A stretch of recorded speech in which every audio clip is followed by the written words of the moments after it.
어제 저희는 여호와 하나님께서 십계명을 허락하시고 또 제단에 대해서 이스라엘 백성에게 말씀하신 이후에 출애굽기 21장에 그토록 아주 자세하게 그 이스라엘 백성들의 삶의 그 아주 자세한 부분까지도, 세밀한 부분까지도 하나님의 법으로 명명한 것을 보았습니다.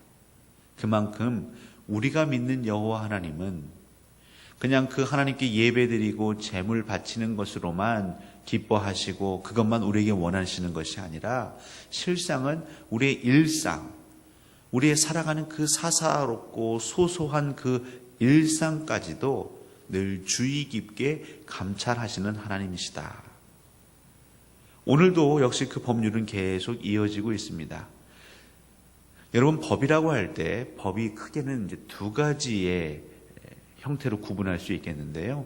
하나는 소극적인 법률이 있을 수 있고 또 하나는 적극적인 법률이 있을 수 있습니다. 소극적인 법률이 무엇이냐? 이거는 뭐뭐 하지 말아라 라는 식으로 법으로 규정하는 것이죠. 도둑질하지 말아라, 간음하지 말아라, 미워하지 말아라. 그래서 그것을 안 했는지를 판단하는 것이죠. 반대로 적극적인 법률이라 함은 좀 더 포괄적인 것입니다. 이웃을 사랑하라, 부모를 공경하라, 안식일을 기억하여 거룩히 지키라. 여러분, 어떤 법률이 우리로 하여금 더 큰 짐을 지게 할까요? 사실은 적극적인 법률입니다. 그냥 도둑질하지 말아라, 도둑질 안 하면 됩니다. 예수님에게 그 유대 청년이 옵니다. 랍비시여, 선생님이시여, 저는 하나님의 법률을 다 지켰습니다. 하라는 것도 했고요, 하지 말라는 건 하나도 안 했습니다. 그럼 네 소유를 팔아서 가난한 자에게 다 내어주고 나를 따르라. 나를 따르라. 예수 그리스도를 따르라. 구체적으로 명시는 되어 있지 않은데 예수 그리스도를 따르라라고 했을 때에 너무 큰 부담이 온 것이죠. 그래서 그는 아무 말 하지 않고 그의 집으로 돌아갑니다. 아마 그 이후에 어떤 삶을 살았을지는 기록되어 있지 않지만 사실 그것이 우리들의 모습인 것이죠. 오늘 22절을 보셔도 도둑질한 물품에 대해서는 배상해라. 근데 그 도둑에 대해서도 무조건 처벌하는 게 아니죠. 어두울 때 들어온 것을 쳐 죽이면 죄가 없지만 해가 뜬 이후에는 그 생명을 해하는 것 하나님이 용납하지 아니하신다는 것이죠. 우리는 하나님께 계명을 받았습니다. 이 모세를 통하여서 출애굽기를 포함한 신명기까지 모세오경뿐만 아니라 계속 이어지는 하나님의 율법의 말씀을 받았습니다. 근데 이 율법의 말씀을 굉장히 소극적인 관점에서 유대인들은 풀어낸 것이죠. 바리새인들은, 서기관들은 이 율법 조문 하나하나 그 문자에 갇혀서 그들은 이스라엘 백성들에게 강요한 것입니다. 여호와 하나님이 하나님의 말씀을 지키라고 하지 않았느냐? 여호와 하나님 말씀을 순종하라고 하지 않았느냐? 그러니까 너희들은 여기에 적혀 있는 대로 순종해야 한다. 말은 맞는 듯하나 실상은 예수 그리스도의 그 가르침, 하나님의 본뜻과는 거리가 먼 것이죠. 저희들이 법조문을 읽을 수는 있습니다. 하지만 이게 무슨 뜻인지 모르기에 우리가 법적인 어려움을 당할 때 누구에게 자문을 구하냐면 전문적인 법조인에게 자문을 구하죠. 변호인을 찾아갑니다. 변호사를 찾아갑니다. 그러니까 법의 전공자를 찾아간단 말이죠. 여러분, 이 성경, 이것은 하나님의 말씀인데요. 이 기록되어 있는 말씀의 법, 여기에 대해서 우리가 궁금하다면 누구를 찾아가야 할까요? 하나님을 찾아가셔야 합니다. 하나님, 안식일을 기억하여 거룩히 지키라고요? 주일 성수가 도대체 무엇이며 어떻게 하는 것이 하나님 보시기에 아름다운 주일 성수입니까? 내가 너희들에게 새 계명을 주노니 너희는 서로 사랑하라. 내가 너희들을 사랑한 것 같이 너희도 서로 사랑하라. 이것이 예수 그리스도가 이 땅에 오셔서 그 유대인들이 그동안 그 율법의 짐에 매어서 힘겹게 한 걸음 한 걸음 옮겨왔는데 그 짐을 아시고 새 계명을 주노니, 새로운 율법을 주노니. 근데 이 율법은요, 쉬운 듯하지만 어렵지요. 하나님, 그럼 어떻게 먼저 하나님이 저희들을 사랑하셨습니까? 이 질문에 우리는 답을 찾아가야 할 것이고요. 그럼 하나님, 우리가 어떻게 서로 사랑할 수 있겠습니까? 서로 사랑이란 것이 도대체 무엇입니까? 그래서 하나님의 말씀은 어떻게 딱 규격화할 수가 없습니다. 어떻게 딱 정의 내리기가 쉽지 않습니다. 많은 사람들이 자기가 할 수 있는 범위만을 딱 정해놓고 그 안에 안주하면서 만족하는 분들이 계십니다. 주일 성수, 그러면 내가 생각하는 주일 성수, 교단마다는 다르지만 어떤 교단에서는 주일날 돈 쓰지 않는 것, 그것도 주일 성수에 포함되죠. 그렇게 자기들만의 기준은 규칙을 만들어 놓고 이 안에서 내가 이것을 지켰다고 하면 마음에 평안이 있고 지키지 못하면 불안해하고, 하나님의 율법은, 하나님의 말씀은 그 정도의 수준이 아니고 그렇게 지키기를, 준수하기를 바라시는 것이 아닙니다. 오늘 이 본문의 말씀도 결국은 하나님께 물으라는 거죠.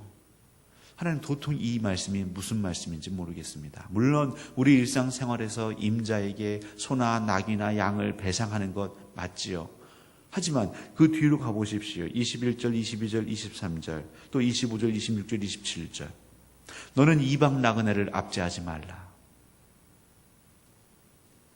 너희도 한때는 나그네였습니다.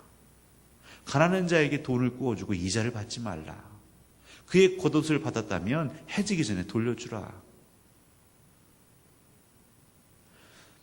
분명 우리에게 어떤 경제 생활에 있어서 원칙은 필요하지만 더 중요한 것은 생명이다라는 것을 얘기하고 계십니다. 하나님의 법은 결국 그 생명을 살리는데 초점이 맞춰져 있습니다. 너무나 방종하는 삶을 사는 것이 자신의 생명뿐만 아니라 타인의 생명도 해할 수 있기 때문에 때로는 엄한 법률로 다스리기도 하시지만, 궁극에는 생명을 살려라, 생명을 지켜라, 생명을 귀히 여겨라. 왜냐하면 그 생명을 여호와 하나님이 주신 것이기 때문에 그렇습니다. 근데 우리는 그 생명의 가치를, 하나님이 주신 호흡의 가치를 너무 아무것도 아닌 것처럼 여길 때가 많지요. 우리가 이 순간 호흡하는 것, 이것이 기적이고 사실 이것이 큰 감사입니다. 내가 오늘 호흡하고 살아 움직일 수 있는 것만으로도 사실 모든 것을 우리는 용서할 수 있고 탕감해 줄 수 있습니다. 우리의 채무자에게 가서 그들에게 내가 받아야 할 어마어마한 규모의 돈을 받는 것, 그것도 중요하지만 더 중요한 것은 우리가 오늘 이 순간 호흡하는 것이죠. 우리가 호흡하지 않으면 그 돈이요, 물론 받아서 자식 주면 되겠죠. 근데 그 자식에게도 호흡이 없으면요. 하나님께서는 이 법률을 말씀하고 계시지만 이것은 최소한의 인간과 인간 사이의 갈등을 최소화하기 위한 것이고, 더 중요한 것은 생명을 이 법을 통해서 더 풍성케 하여라. 오늘 우리는 이 하나님의 말씀에 그 저희 밑에 흐르고 있는 그 하나님의 마음을 우리 마음에 담아야겠습니다.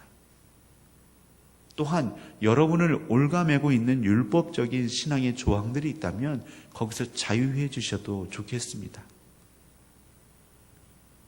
여러분, 자유함으로 성령 하나님이 이끄시는 대로 우리의 신앙의 발걸음을 옮기십시오.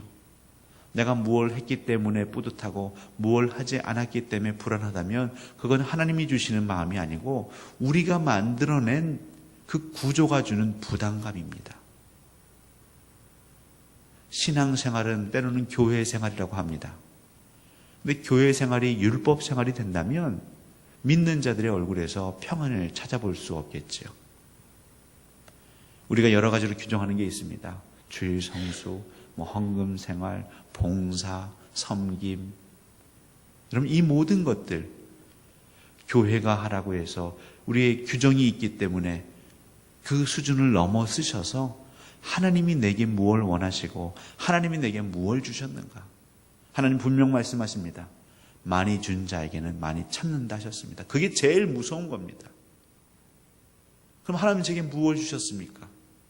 하나님 주신 그것을 가지고 제가 하나님의 일을 하게 하옵소서. 이 율법은 우리의 삶의 기초는 될지 모르겠지만 우리 삶의 전부가 되지 않고 하나님이 우리 삶의 전부가 되시옵소서. 오늘도 하나님께서는 여러분이 진리 안에서 자유한 삶을 살기 원하십니다. 하나님과 동행하시며 답답하고 어려우실 때는 하나님의 법률 자문가이신 전문가이신 그 주 예수 그리스도의 이름으로 하나님께 아뢰시며 오늘도 평강 가운데 또 하나님의 보호하심 가운데에 이 하루 승리하시기를 주님의 이름으로 간절히 소원합니다.